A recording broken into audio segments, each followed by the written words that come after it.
Hi everyone, welcome back to part 3 of our sock knitting journey. So sorry I haven't been here for a couple of days, but Samuel has been poorly and so have I, so that's why I've been missing in action, but hopefully everybody has been okay and you are all now at the stage that you have got the heel part of your sock and it's looking like this. So you've got sort of like a mock rib, if you like. So you have just been working on one part of the sock and we're going to carry on just working on those 30 stitches now, and we're going to condense those 30 stitches down considerably. Okay, so we want to have ended on a knit row so we're ready to carry on the purl side. Okay, so we're going to do this part, and this is going to be a short and sweet part, but again I won't do it all with you because it would be too long and boring for you to sit and watch me do all of this bit. So I'll get you started and then you go off and do that bit, and then tomorrow we'll come back and we'll pick up the stitches down the side. Okay, and then we can start working on the foot part, and that's the finishing off. Okay, so you will have finished and you've got the purl side facing you, and that's the side we're going to work on. So I'm going to imagine we were working on 60 stitches, weren't we? So we've got 30 on our needle. I'll explain what to do if you had your 64. And again, I'll type it all in the description box as well. So thank you again to for all your lovely comments, and thank you for all the new subscribers. So we're going to slip our first stitch and we are going to purl 16 stitches. So this is if you've done 30 stitches. If you did if you cast on 64 and you've got 32, you're going to purl 18. But if you've done 30 stitches, you're going to purl 16. 32, you're going to purl 18. So remember, it's half. Okay, so I'm going to purl 16 stitches. So I slipped the first one, 2, 4, and I'm going to purl 16 stitches. So hopefully everybody's got an okay with this, and you're all enjoying the process of knitting your socks, and we're nearly there. You're nearly halfway through knitting your first sock, and then you'll be on your foot and you'll be on the homeward straight. And then you just got to cast on the second one and repeat it all. So let's see how many I've knitted. So I've slipped the first one, so I don't count that one. 2, 4, 6, 8, 10, 12, 14, 15, 16. Then I'm going to purl 2 together. I'm going to purl 1, purl 1, and I'm going to turn. Okay, now working on those stitches that I've just worked, I'm going to slip 1, I'm going to knit 5. 1, 2, 3, 4, 5. I'm going to slip, slip, knit, slip, slip, and then knit those 2 together. So go back and knit those 2 together. Then I'm going to knit 1. Then I'm going to turn and I'm going to work on those stitches again. So I'm going to slip 1 and I'm going to purl 1, 2, 3,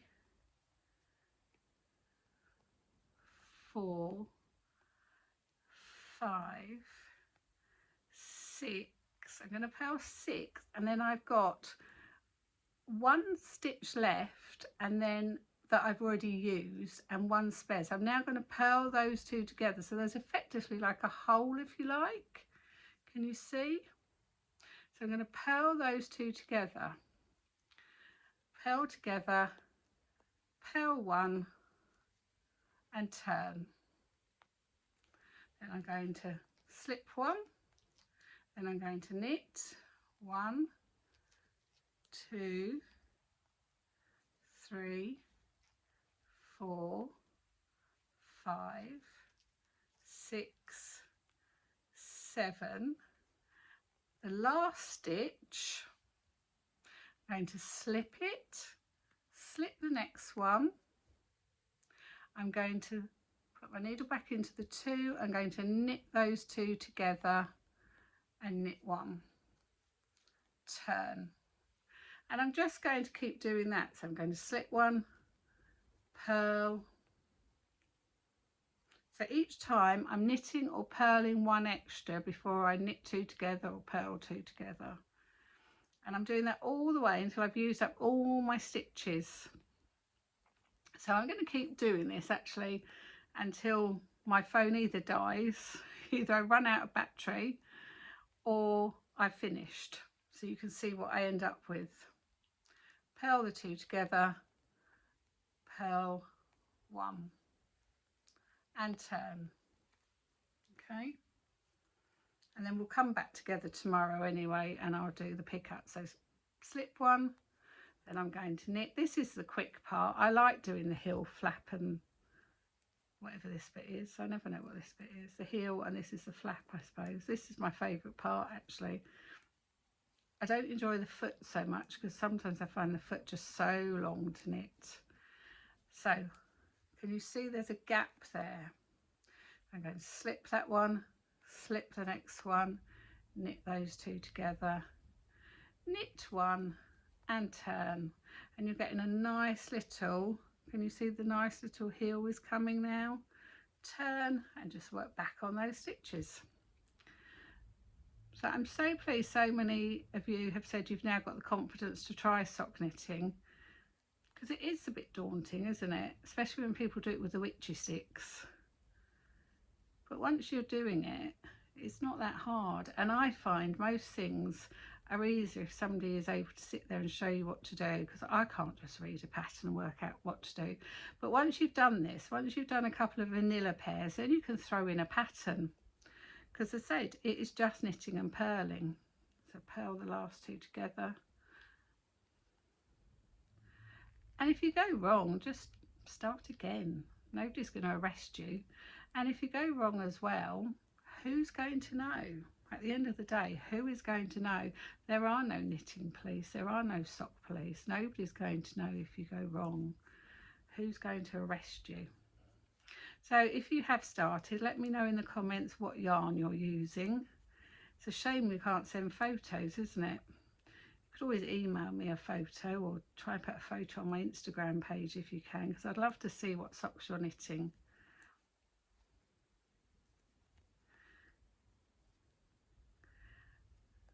What wool you're using, and then who's going to have a go at putting a pattern in, because you could just put in a really simple pattern. You could do so many rows in knitting and then throw in a purl row somewhere, or just do a simple rib halfway up the foot. There's a lot of simple knitting patterns, sock patterns. There's a lot of free sock patterns on Ravelry as well. So we would call this sock as well a cuff down. So you can also do a toe up. I've never done a toe up. I think the beauty of a toe up is if you've got an advent sock, advent yarn, and you wanted to use the whole lot, because then you can just keep knitting your leg as long as you wanted to go. But I like a cuff down. I've only ever knitted a cuff down. So I wouldn't necessarily know how to knit cuff up. Okay, so I'm nearly there now. But I am going to show you the next part, how to pick up the stitches, in a separate video, because that will be quite time consuming. So I will show you that on the next video, because I want you to get this bit done and feel confident with doing this bit before we pick up the heel stitches. So that will be in tomorrow's video, if that's okay with everybody. But now you're nearly there, you should be really proud of yourself. I am going to put some, I'm going to hopefully try and get some sock bags made up this weekend or next week. I would like to get some sock bags made up and put them into my little Ko-fi shop. So if anybody fancies buying themselves a little project bag, maybe you'll think of me and my little shop. There's only one project bag in there at the moment. It's more of a cross stitch project bag. Use it for anything you want really, but I would like to get my little Ko-fi shop set up and be able to put some things in there, because I've got so much stuff, and then I'm just selling things very reasonably priced because I'm just using up stash at the moment. So if anybody, when I have got some things in my Ko-fi shop, if anybody wanted to buy a project bag, maybe you pop over to my little Ko-fi shop and treat yourself from there, because they will be very reasonably priced as well. But hopefully over the weekend, if I get time to myself to do it. And then the last row, I think this should be the last row. Oops, I got it caught around my stitch marker. Hold on. Very last row and I get caught around my stitch marker. Oh, I don't think I can untangle that now.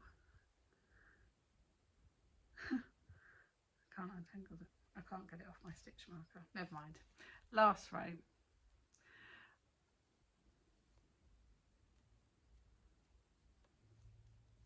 think this is the last row, which I don't know if I need this row. Yes, I do. You should have a nice little heel. So if you were doing, so if you had 60 stitches, your first row, you're going to slip one, purl 16, purl 2 together, purl 1 and turn. Then you're going to slip 1, knit 5, slip, slip, knit, knit 1, turn. If you had 64 stitches, you're going to slip 1, purl 18, purl 2 together, purl 1, turn, slip 1, knit 7, slip, slip, knit 1. Okay. There are other variations of how many you would have, but that's what I tend to do. Okay. You will then end. So I'm finished now. So that is what my little, hold on, I don't want to lose my, doesn't matter if I lose it because I can always put it back on. So that is what my little heel now looks like. Okay, so I've got my heel here and I've got, well, my heel there, my little flappy bit there. So now I'm ready now for tomorrow to be able to pick up my stitches along the edge here. Okay, and I'm going to be picking them up. I'm picking up these slip stitches that we did, so I'm picking up here. Okay, can you see those ones there? And then I'm knitting across these ones that we have ignored for ages, and then we're picking up again in these slip stitches down the other end. So we're going to end up with a lot of stitches, which we then need to decrease off again. But you've done ever so well to get this far, so well done everybody. Give yourself a pat on the back. You've done really well to get this far. Excellent. So I will see you back tomorrow, and we will then pick up the stitches down the side and we will start knitting the foot. Now, I normally knit my foot for about 60 rounds. But I can't tell you how many rounds you need to knit your foot for. You basically will now need to try your sock on and see where you need to go with your sock. You need to stop about 1 inch from the tip of your toe. So if you look at your big toe, where your big toe starts, that's where you need to stop. About the length of your big toe is where you're going to stop.